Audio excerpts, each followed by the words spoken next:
I, 31 male, had been with Mallory, 28, for 3 years. We didn't live together. She had her place, I had mine. Said she valued her independence, which I respected. What I didn't know was that her definition of independence meant helping herself to my wallet whenever she felt like it. The Vegas trip was supposed to be for both of us. Booked it months ago for our anniversary. Nothing crazy, 4 days, decent hotel, see some shows. I'd saved up for it, put aside about $3,000 for the whole thing. Flights, hotel, food, entertainment, the works. Then my mom fell and broke her hip 2 weeks before the trip. Babe, I'm so sorry, but I need to go help my mom, I told Mallory over dinner. She's having surgery and needs someone there for recovery. Her face did this thing where it went from disappointment to calculation to fake sympathy in about 2 seconds. Oh no, that's terrible. Will she be okay? Yeah, but I'll need to fly out there instead of Vegas. We can postpone the trip. Or, she dragged out the word, twirling her pasta. I could still go.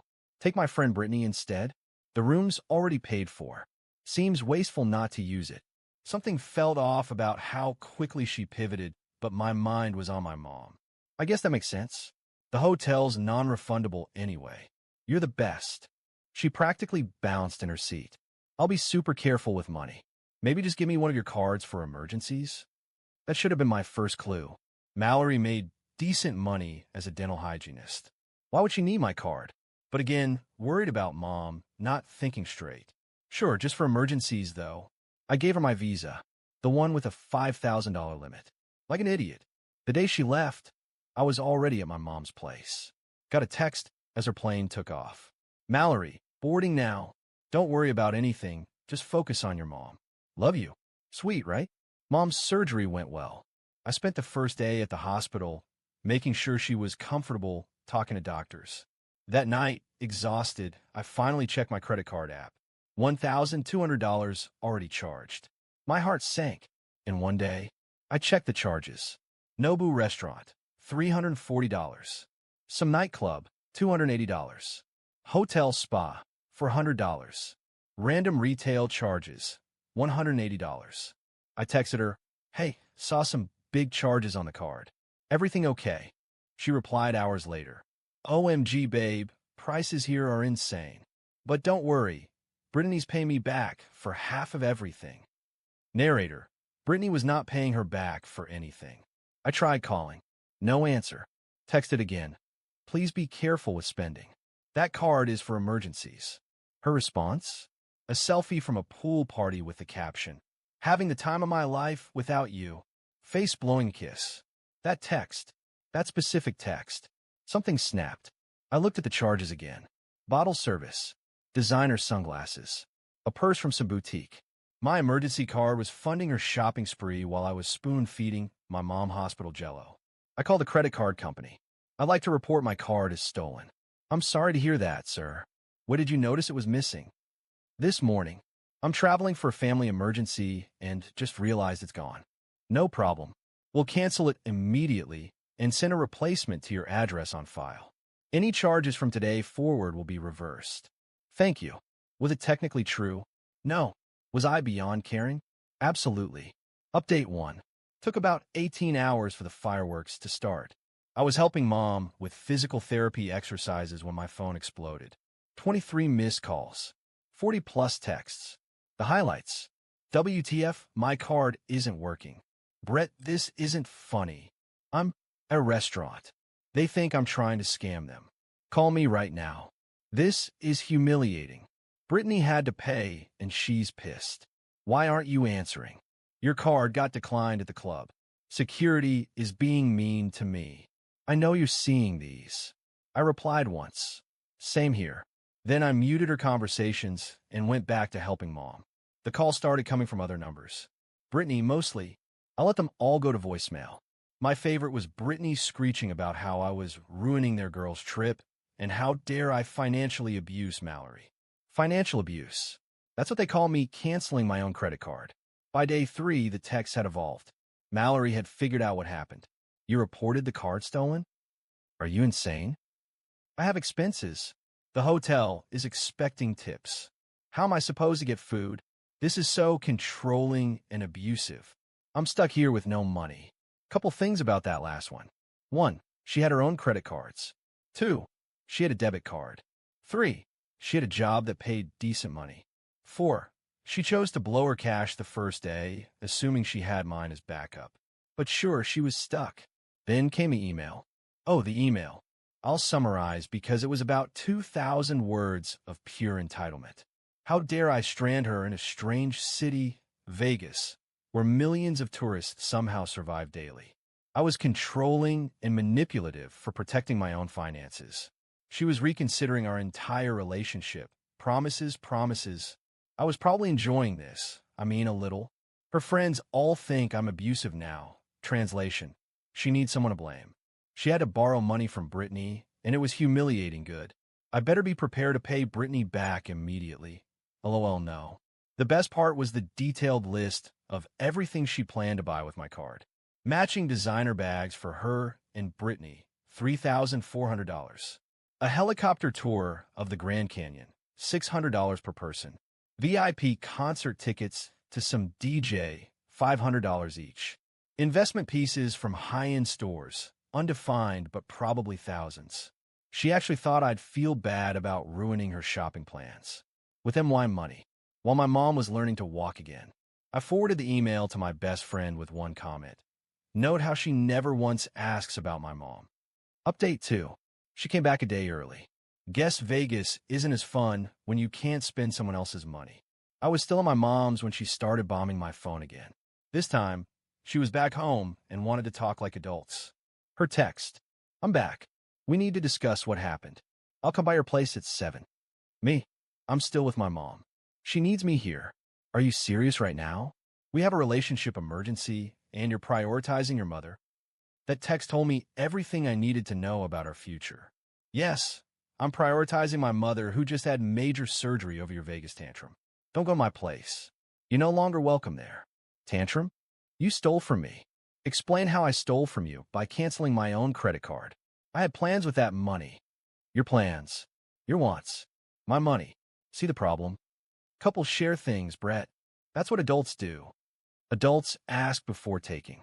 Adults have their own money for vacations.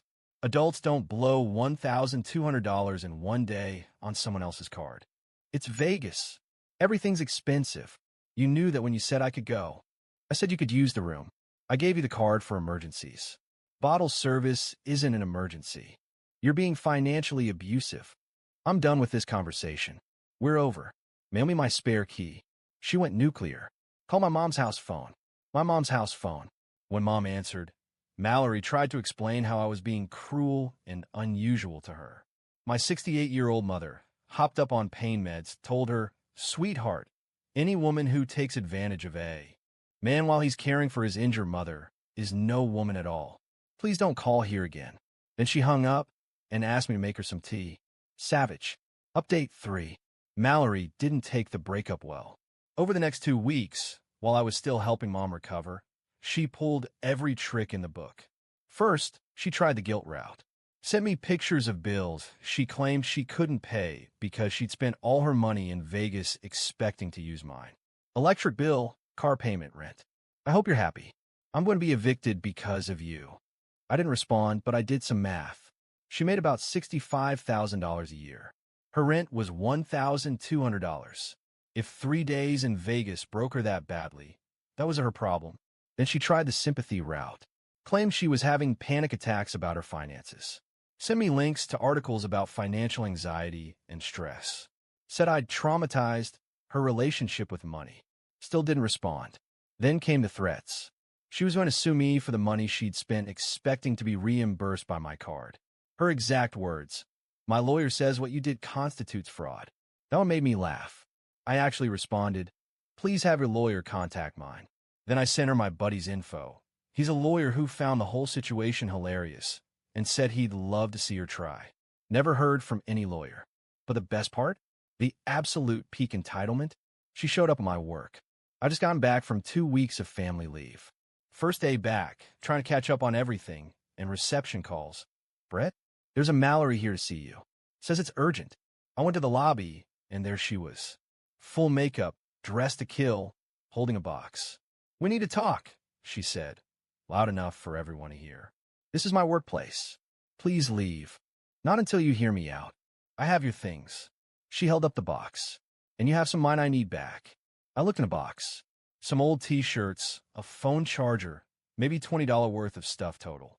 But I knew this wasn't about the things. "Fine. What do you need back?"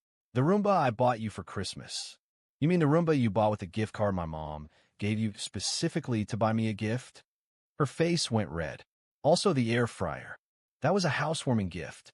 Gifts aren't loans. You're really going to be petty about kitchen appliances? You showed up at my job to demand a Roomba. Who's being petty?" She switched tactics. Tears. I thought we had something special. How can you throw it all away over one mistake?" "One mistake? You took my credit card on vacation and tried to spend thousands of dollars without asking. That's not a mistake, that's theft. I was going to pay you back." "When? How? You can't even pay your own bills." The tears stopped like someone turned off a faucet. "You're going to regret this. I know things about you. Embarrassing things." "Like what?" Like, she was grasping. "Like how you still sleep with that stupid bear your grandma made you."